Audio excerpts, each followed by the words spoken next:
जरा सोचो कि आपके शहर में एक भेड़िया खुलेआम घूम रहा हो और आए दिन किसी को भी मार काट के खा जाता हो, लेकिन असल में यह भेड़िया देखने वाला भेड़िया नहीं बल्कि कुछ और ही है। कहानी की शुरुआत होती है और हम बॉबी नाम के एक आदमी को देखते हैं जो कि तालाब पर मछलियां पकड़ रहा था। तभी उसे पीछे कुछ आवाज सुनाई देती है और वो उसको चेक करने जाने लगता है, लेकिन तभी उसका पैर फिसल जाता है और वो नीचे गिर जाता है। तभी वो देखता है कि उसके सामने एक भेड़िया है जो कि धीरे धीरे करके उसकी तरफ बढ़ रहा था और देखते ही देखते वो उसके पास आकर उसको मार देता है। फिर अगली सुबह हम कॉर्नर नाम के पुलिस वाले को देखते हैं जो कि पहले आर्मी में था। जब वो आर्मी में था तब एक बम ब्लास्ट में उसके काफी साथी मारे गए थे और उसे भी काफी चोट लगी थी, इसलिए उसको आर्मी से निकाल दिया गया था। लेकिन उसको पुलिस स्टेशन में डिटेक्टिव की जॉब मिल गई थी, इसलिए वो वहाँ पर जाने के लिए तैयार होने लगता है। तभी हम देखते हैं कि वो काफी सारी मेडिसिन खा रहा था। अरे भाई, मेडिसिन खा रहा है, टोपिया खा रहा है। खैर, फिर वो नहा धोकर पुलिस स्टेशन पर जाता है।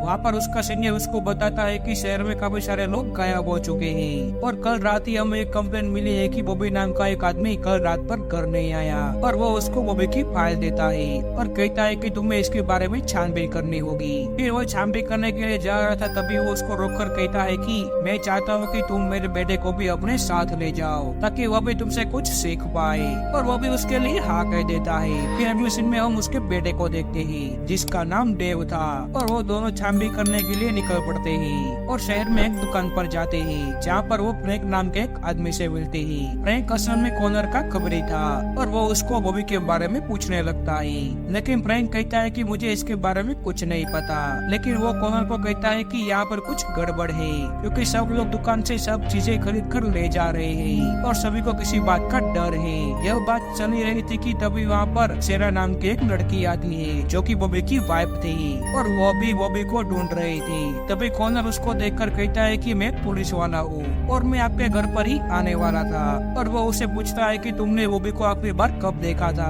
तभी सेना उसको कहती है कि कल रात को हमारे बीच में झगड़ा हो गया था, इसलिए वो नाराज होकर बाहर चला गया था और फिर काफी देर बाद भी वो वापस नहीं लौटा। यह सुनकर कॉर्नर उससे पूछता है कि तुम्हें क्या लगता है कि वो कहाँ पर जा सकता है। तभी सेना उसको कहती है कि वो जब भी नाराज होता है तब वो फिशिंग करने के लिए जाता है और कल रात भी वो अपने गाड़ी में फिशिंग का सामान ले गया था। तभी देव कहता है कि यहाँ पर ही एक तालाब है जहाँ पर अक्सर लोग फिशिंग करने के लिए जाया करते हैं। फिर वो दोनों वहाँ से निकलकर उस तालाब की तरफ जाने लगते हैं। तभी उन्हें बॉबी की गाड़ी दिख जाती है, लेकिन उस गाड़ी में कुछ भी नहीं था, इसीलिए वो दोनों उस तालाब की छानबीन करने लगते हैं। तभी देव को एक जगह बॉबी की लाश मिलती है और वहाँ पर बहुत सारे कंकाल भी थे। यह देखकर वो कॉर्नर को बुलाता है और फिर कॉर्नर वहाँ पर छानबीन करने लगता है। तभी उसको किसी जानवर के बाल मिलते हैं और एक जानवर का पंजा भी मिलता है। यह देखकर वो देव से कहता है कि फॉरेंसिक लैब में फोन करो। फिर सीन चेंज होता है और हम टोड नाम के एक आदमी को देखते हैं जो कि अपने भांजे के साथ भेड़े को पालने का काम किया करता था। फिर हमें उसकी भांजे को दिखाया जाता है जिसका नाम मैगी था। मैगी और तोड़ भेड़े को खाने की चीजों की लिस्ट बना रहे थे। तभी तोड़ गलती से मैगी के पिता का नाम ले लेता है।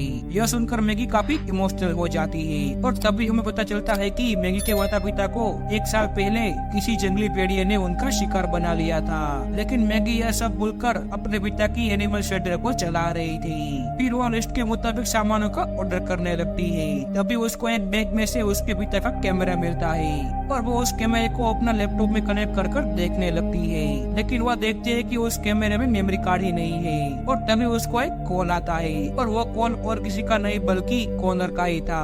वो उसको कहता है कि हमें बहुत सारी लाशें मिली है और हमें शक है कि इन लोगों को किसी भेड़िया ने मारा है। यह सुनकर मैगी कहते है कि भेड़िया किसी को भी बिना बात के नहीं मारते, लेकिन कॉर्नर मैगी से कहता है कि तुम एक बार आके इन लाशों की छानबीन करो। फिर कॉर्नर वहाँ से निकलकर शेरा से मिलने के लिए जाता है और वहाँ पर बॉबी की मौत के बारे में बताता है और शेरा यह सुनकर रोने लगती है। फिर वहाँ से सीन चेंज होता है और हम मैगी को देखते हैं। वो पुलिस स्टेशन पर पहुंच चुकी थी और वहाँ पर कॉर्नर उसको तालाब पर मिली हुई बाल और लाशों की तस्वीर दिखाने लगता है और पूछता है कि तुम्हें क्या लगता है कि ये सब किसने किया होगा। लेकिन मैगी उससे कहती है कि मैं तस्वीर देखकर कुछ नहीं कह सकती। फिर कॉर्नर मैगी को बॉबी की लाश दिखाने के लिए ले जाता है। वहाँ पर डॉक्टर बॉबी की लाश को दिखाते हैं और कहते हैं कि भेड़ियों ने सिर्फ इसको मारा है, हमें इसकी बॉडी पर कहीं पर भी खाने के निशान नहीं मिले। यह सुनकर मैगी कहते हैं कि हो सकता है कि भेड़िए अपने बच्चे को बचा रहे हो, लेकिन डॉक्टर कहते हैं कि यहाँ पर किसी भेड़िया ने बच्चे को जन्म नहीं दिया और वह कहते हैं कि हमें इसके बारे में अभी बहुत कुछ जानना बाकी है। और फिर वो दोनों वहाँ से चले जाते हैं। फिर हम देखते हैं कि कॉनर एक दुकान पर जाता है, लेकिन वहाँ पर भी उसको ब्लास्ट की वही सारी बातें याद आ रही थी।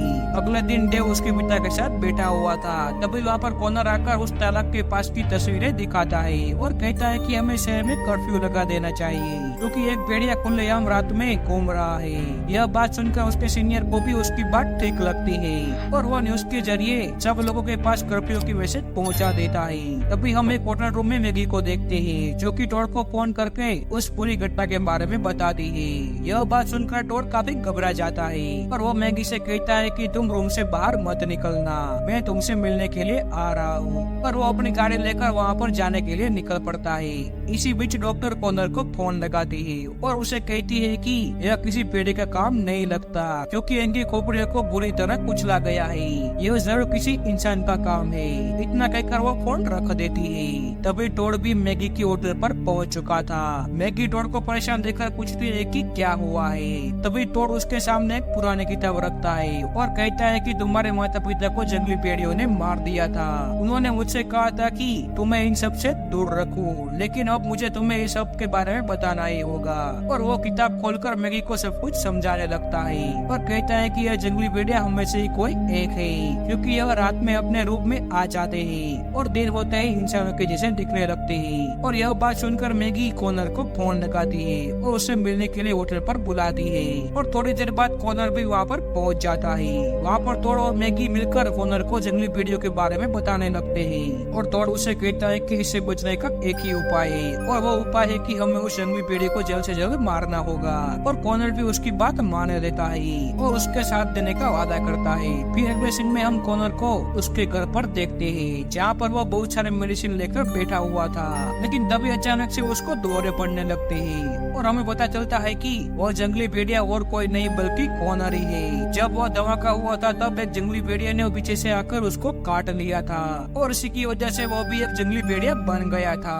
और वो खुद को रोकने के लिए नीचे जाकर अपने आप को जंजीरों से बांध लेता है। और दूसरे सीन में हम देखते हैं कि जेर नाम का एक लड़का अपने दो दोस्तों के साथ जंगल में पार्टी कर रहा था, लेकिन उन दो लड़कियों को पीछे कुछ सुनाई देता है, इसलिए वो दोनों उसको देखने के लिए जाती है। लेकिन तभी वो जंगली भेड़िया वहाँ पर आ जाता है और उन दोनों के पेट को काट देता है और फिर जेर को मारने के लिए उसकी तरफ आगे बढ़ने लगता है। लेकिन वो भागते भागते शहर में पहुँच जाता है, लेकिन वो भेड़िया भी उसका पीछे करते करते वहाँ पर पहुँच जाता है और उसको उठाकर उसका सर उछल देता है। तभी हम रात को मैगी को देखते हैं, जो कि उसके पिता की किताब को पढ़ रही थी। तभी उसको उस किताब में से मेमोरी कार्ड मिलता है, जो कि उस कैमरे में मिसिंग था और वो उस मेमोरी कार्ड को कैमरे में लगाकर देखने लगती है। तभी वो एक तस्वीर को देखकर शॉक हो जाती है, क्योंकि वह तस्वीर और किसी की नहीं बल्कि कॉनर की थी। और उसकी तस्वीर देखकर वो टॉड के पास जाती है और उसे कहते हैं कि कॉनर ही जंगली भेड़िया है और वो उसको पकड़ने की बात करती है।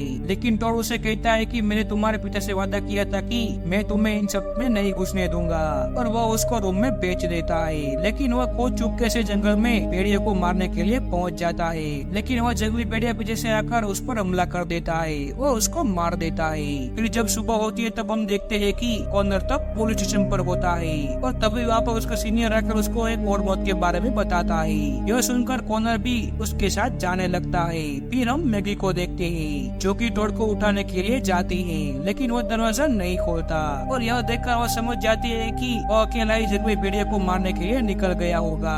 और वो पुलिस स्टेशन पर पहुंच जाती है और वहाँ पर कॉनर के बारे में पूछने लगती है और वो पुलिस वाला कहता है कि वह लोग एक लाश की छानबीन करने के लिए गए हैं और वो उस जगह पर पहुंच जाती है। दूसरी तरफ हम कॉनर को देखते हैं, जो कि जेर की लाश की छानबीन कर रहा था। तभी उसको आगे भी कुछ खून के धब्बे मिलते हैं और वो उनका पीछा करते करते जंगल की तरफ जाने लगता है। और तभी वहाँ पर मैगी भी आ जाती है और वो उसको देखकर उसका पीछा करने लगती है। और तभी कॉनर को उन दोनों लड़कियों की लाशें मिलती है और वो उनके पास जाकर छानबीन करने लगता है, लेकिन पीछे से मैगी भी आ जाती है और उसको लगता है कि उसी ने ही इन लोगों को मारा होगा और यह देखकर वो उस पर बंदूक तान देती है। और तब इस कहानी में ट्विस्ट आता है। असल में कॉनर का एक भाई भी होता है, जो कि हूबहू कॉनर की तरह दिखता है और वो वो जंगली भेड़िया और कोई नहीं बल्कि कॉनर का भाई मैथ्यू ही था और वो सारे के सारे खून उसी ने किए थे।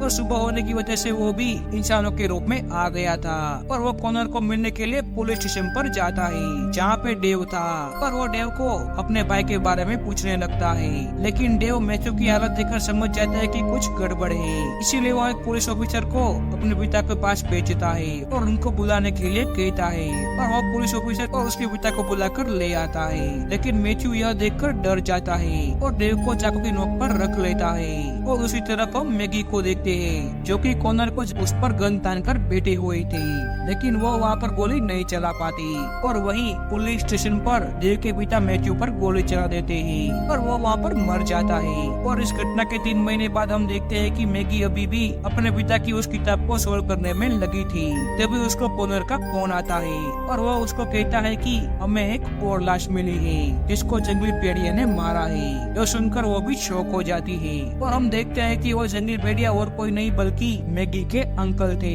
जिसको मैथ्यू ने काट लिया था और काटने की वजह से वो भी जंगली भेड़िए में बदल गए थे। और इसी के साथ हमारी ये कहानी खत्म हो जाती है।